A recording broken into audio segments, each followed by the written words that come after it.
Hi, everybody. Welcome back. For those of you who have been following our series of Our Stories, Our Time, we're really happy to have you back, and thank you for joining us live on Facebook.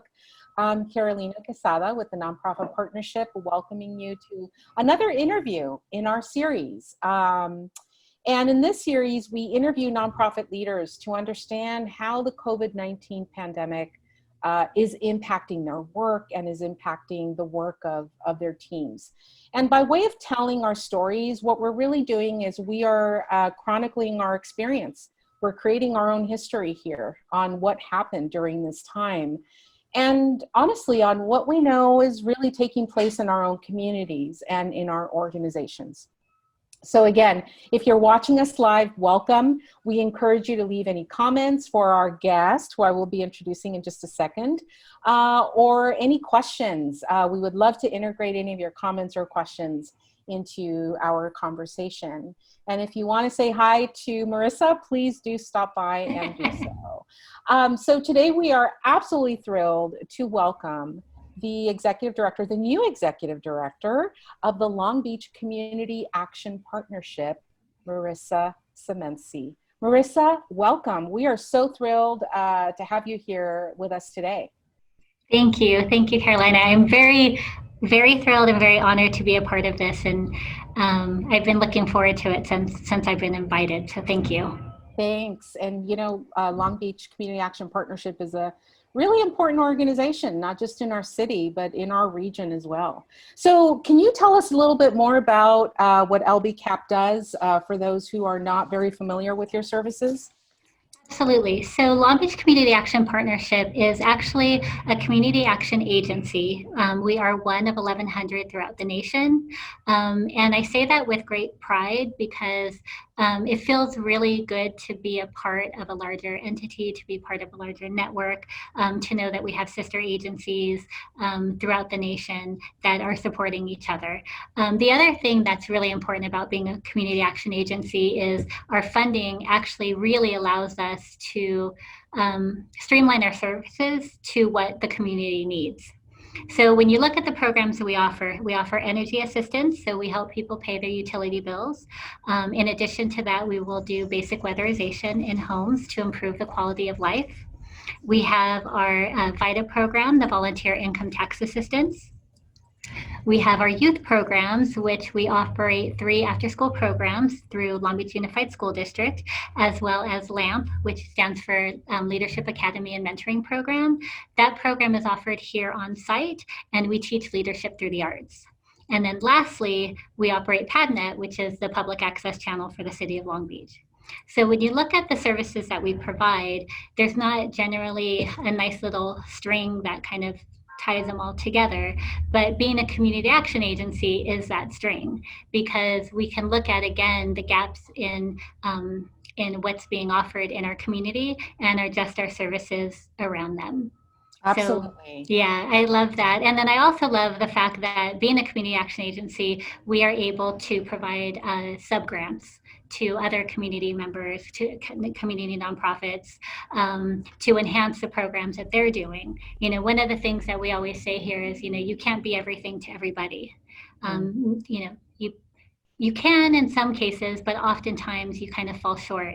And so for us, it's really important for us to partner with other agencies to look at the services that they are providing and that they have an incredible expertise in, and then we can step back and support them and enhance those programs in some way. So that's what I love, and that's who we are. Yeah, and thanks for early on introducing this concept of collaboration and real partnership with other organizations as well. And you know, I just kind of wanted to go back briefly for those who know, I mean, this community action partnership model has been around for a while. It's a national model. And it's interesting, you and I were talking about it a little earlier, how you know, the community action partnership organizations throughout the country have really been positioned in ways historically to really address a lot of these basic quality of life issues, services. And I really appreciate that you're talking about how it's in your DNA to also be nimble and responsive to what's actually happening in that one specific region you're serving as well. So that's been, I think, part of the history of Long Beach CAP. It has been, and it's you know, it's one of the amazing qualifying things as well, is to know that you are interconnected, and that our agency, literally our agency, was created for the fight against poverty. Yeah. You know, and that there's a lot of flexibility in that. There's a lot of interpretation on how you fight poverty and what poverty means in different areas. So yeah, it's a very rich history that we're very honored to be a part of. And actually, this month, May, is Community Action Month. There we go. So perfect timing in our interview too. That's Definitely. great. Maybe right before we wrap up our interview later, we can talk a little bit more about if you're planning any type of social media campaign or awareness about that. That would be great for us to come back and circle back. But absolutely, you know, given all the context you're providing right now, you know, this pandemic is upon us, and in many ways, a lot of sociologists and social service experts in the country are really talking about how the pandemic has really surfaced even more the degree to which so many communities are really hurting basic services and economically. So tell us, Marisa, more about what you and your staff have been experiencing over the last several weeks since, you know, stay-at-home orders have really come into play, since you've been seeing even some infection in the community. Wow. So, you know, we were impacted fairly early on, because when Long Beach Unified School District decided that it was in the best interest for the students and families to close, we immediately were affected because we operate 3 after-school programs. And so, unfortunately, at that time, I had to furlough my after-school staff. And that, you know, I understand and appreciate the rapid secession that had to occur at that time, but it honestly left agencies very, very little time, certainly our staff, very little time to adjust and even kind of wrap their mind around what was happening. And then shortly after that, the Safer at Home order came into play. And, you know, the management team here, because we provide especially the energy program, and we provide services, we process over 1,000 applications a month for the energy program. And we see a lot of the customers face to face. And because everything was happening so quickly, you know, our staff got caught up in that as well. And I think, you know, sometimes when you think about the community, you don't necessarily think about the staff who work in the community that serve the community. And we as an organization decided to close for a little bit, really just to kind of wrap our minds around it, to give staff an opportunity to isolate themselves, to feel comfortable and careful, you know, within their own homes, and be able to protect themselves as much as they could. And then it also, again, gave us the opportunity here to really look at how we operate services, how we can protect our staff. It was really, we are very grateful for the utility moratorium that came into play, because it took the immediate crisis out for a lot of the customers that we serve. And so I think it not only allowed the customers to have a breath of fresh air, but it also allowed the staff. So the staff, again, could kind of figure out what they wanted to do and how they could best prepare themselves. As you know, working for a nonprofit is not the easiest, and it also takes a certain amount of conviction and love for your community. And I'm very, very thankful for my staff, but in that being thankful and in wanting to respect them, we really needed to figure out how we were going to move forward to keep them as safe as possible. Absolutely. I mean, especially because your programs and activities have always been tied to very local grassroots connections to Very local much so. families, adults, young people in the community. So what have been some of those critical shifts in your programs that you've made? I think your example right now is highlighting the need you had to pause, Right. to just kind of assess where you all were. I'm assuming there was a lot more online communication, over the phone community, but there was still a strong effort made to keep connected to the client base. But give us more an idea of some of the programmatic shifts you had to make.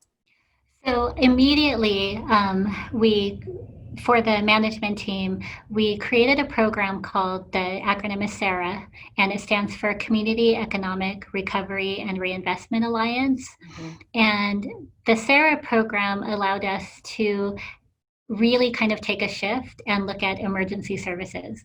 And so pretty immediately, we looked at food security and how food security is a significant issue. I mean, especially with so many people on unemployment or losing their jobs or reduced hours and closures. I mean, everything, food became one of it's always been, honestly, with the customers that we serve, but it's been heightened, and it's certainly affected people that we may not have served before.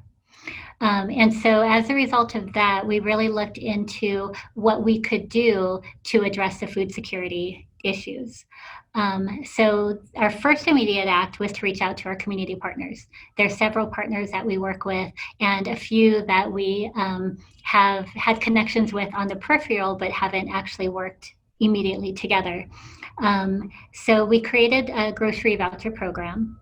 The grocery voucher program it offers grocery vouchers of $150 per person, up to 4 people in the household. So a maximum benefit of household of $600. And the grocery vouchers are literally gift cards to grocery stores. And we've partnered with 5 other entities in the city of Long Beach to distribute those gift cards. So we're distributing them to the families that we serve, but they are also distributing it to the families that they serve. One of my favorite aspects about that is we are partnering with the Heart of Ida. The Heart of Ida serves seniors. And so we were able to work into their grant shopping and delivery as well. And so I feel like we are really looking at meeting the needs of not only the community, but the nonprofits that we are serving as well. We're partnering with UCC. UCC was able to go to one of their local community grocery stores and ask their local community grocery store to see if they would be willing to do the vouchers. Mm-hmm. Through their partnership, they agreed to. And so we are able to provide UCC with 200 grocery vouchers. And that's the United Cambodian Community. Community, yes. Sorry about that. No, that's fine. And so on that regard, one of the things that's really beautiful about that is their local grocery store is a family-owned business. So we are able to give back to the community that their families that they serve live and thrive in, and help continue a little bit more of the safety net for that grocery store as well. So there's almost like this full circle in some ways too. You're partnering with other nonprofit organizations in Long Beach, in the community. And then there's also an impact to the local mom and pop shops, the small businesses as well. Yes, and that actually is a great segue into a community kitchen that we are supporting. So there is a restaurant called Bebo Filipino Soul Food on 4th Street, and literally at home, I just was reading the LA Times, and there was an article written about that about the restaurant that I had eaten at before, and it's fabulous. But what caught my attention is that immediately after the pandemic hit, the owner, who I think, if I remember correctly, had like an 80% decline the following week of the Safer at Home. And, what he decided to do is turn his restaurant into a community kitchen. immediately. Wow. Like I said, like within a week. And that was really moving to me. And so I researched a little bit more and found that he had like a GoFundMe account. And obviously, being a nonprofit, we can't assist in that way. But I sent him an email and he responded back, I think that same day.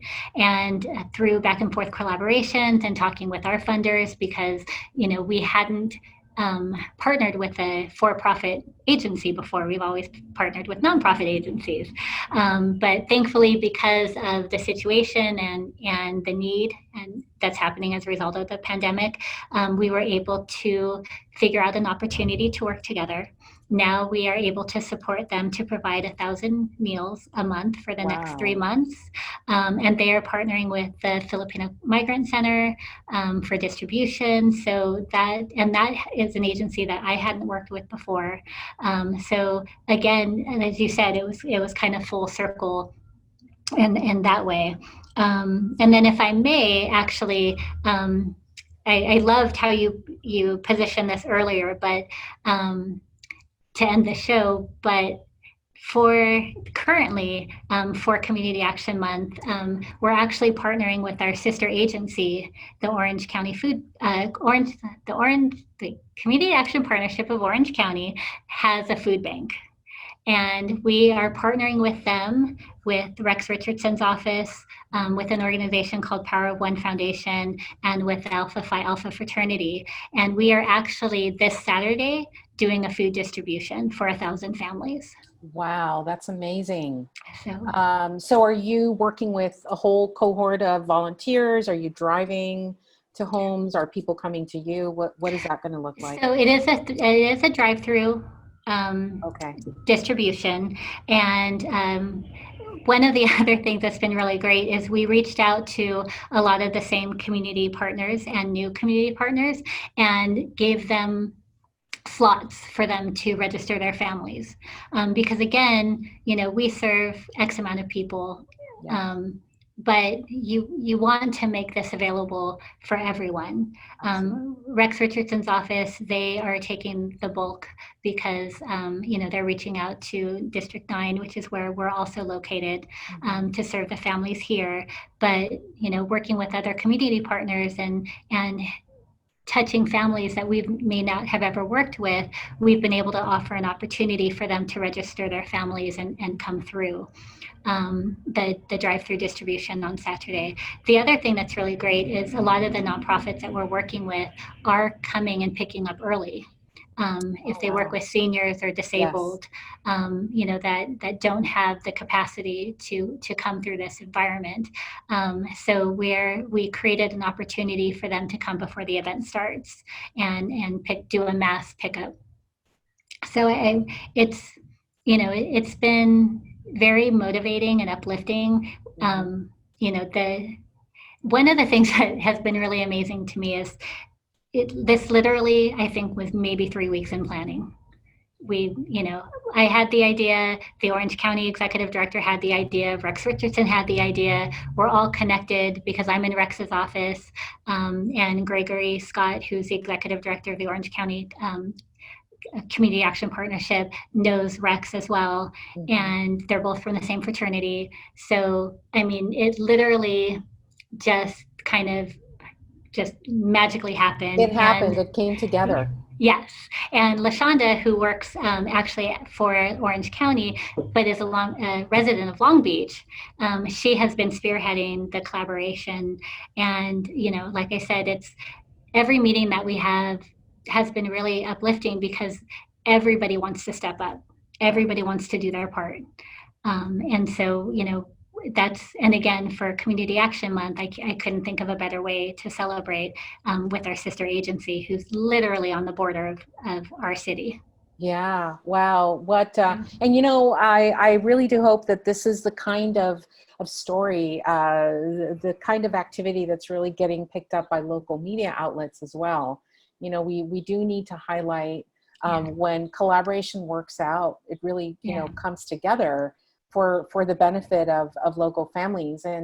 And we know that during these emergency times, convening or organizing around the need to distribute items or the need to distribute food, supplies, etc., it could really be such a great reason to come together. And to your point and your example, you kind of amplify the impact by coming together and bringing in what you've got or what you can bring to the table to serve more.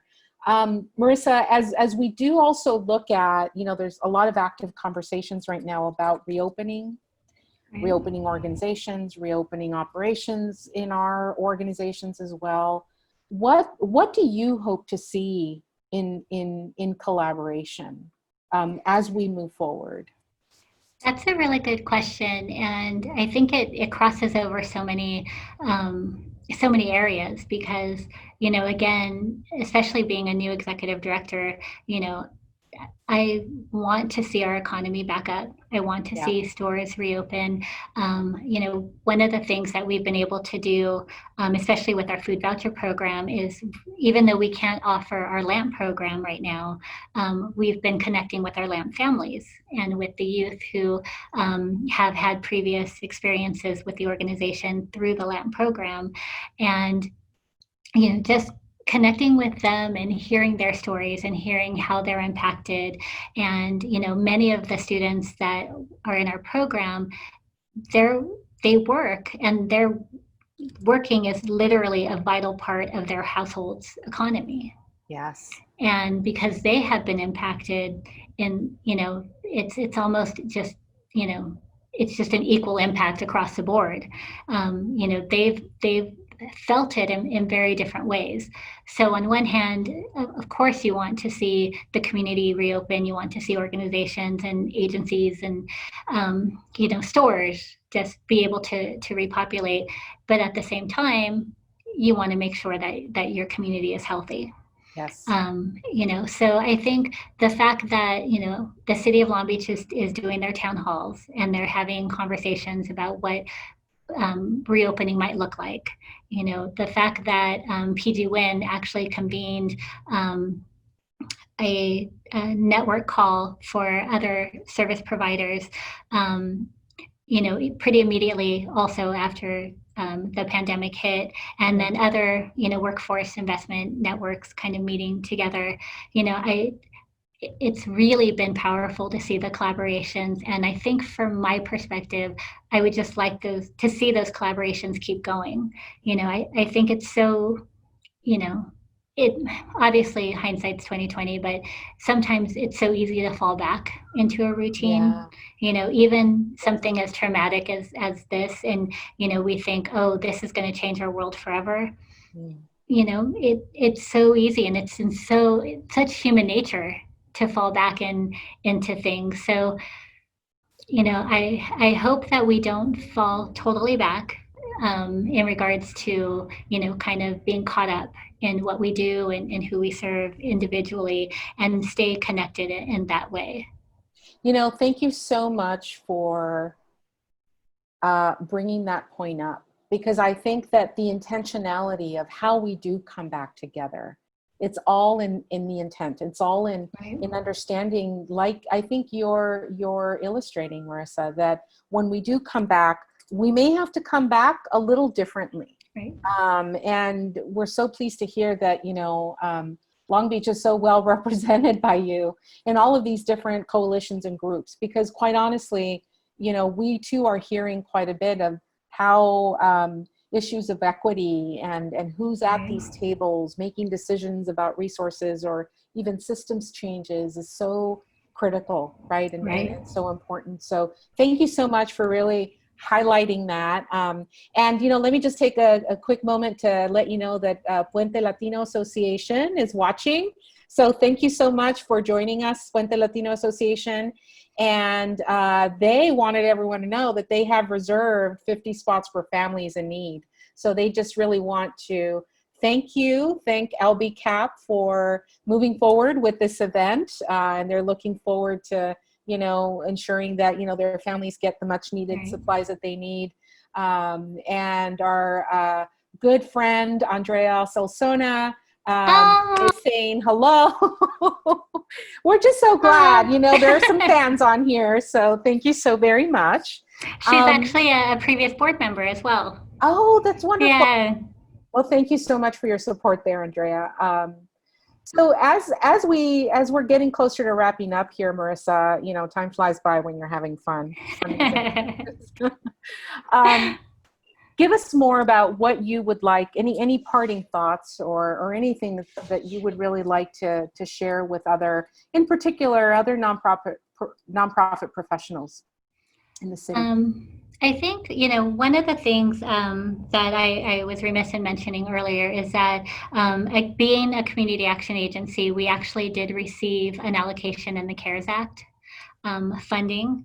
And again, as I've spoken to earlier, you know, we are really looking at more ways to collaborate and more ways to partner, and, you know, really have the impact, especially through partnerships that will make the greatest ripple within our community.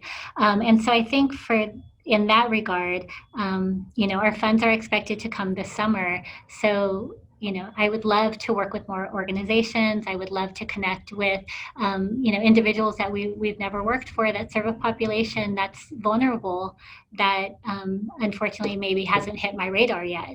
You know, I would love to continue the work that we do. I would love to continue new partnerships. And then I think overall, and this might sound a little cheesy, but I think one of the parting thoughts really is about practicing kindness and being intentional, and you know, especially with what has been happening within social media recently, and the violence that's happening. Um, you know, it's so easy to get caught up emotionally in so many avenues of outrage right now. And, you know, I think taking a step back and taking a breath and just understanding, you know, what we can do, and what we can do through kindness, and through partnership, and through collaboration, and through you know, thoughtfulness. I think those are things that, you know, if we reach out to each other in that way, and stay in the lanes that we have, and affect the change that we know we can, you know, I think that's kind of where, at least where I'm going to focus my energy, where I think my energy needs to be right now. I don't want to get caught up in the anger. I want to get caught up in the kindness. Well, and thank you for, again, really highlighting, you know, the need to make sure that we are talking to each other, that we're figuring out ways that perhaps we could amplify this impact, Right. Those opportunities. And now's really a great time to, Right. by way of all of your examples and the story that you're sharing today, to really extend that hand and try and figure out, look, if we are going to do some things differently, what can we do differently? And how can I be of service? So I think, you know, your story and your message really resonates. So thank you for that, Marissa.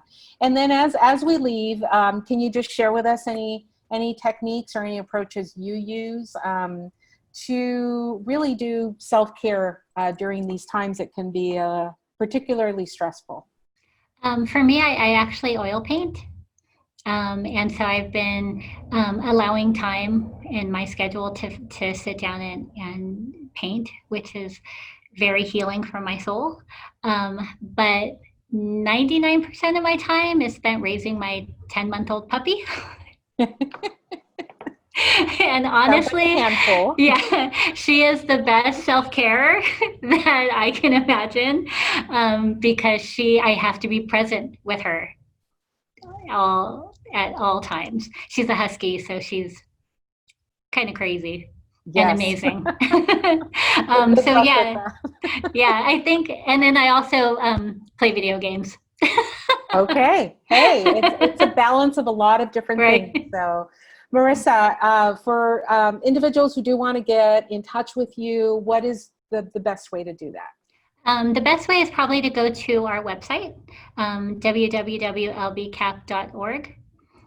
You can find all of our contact information on our families.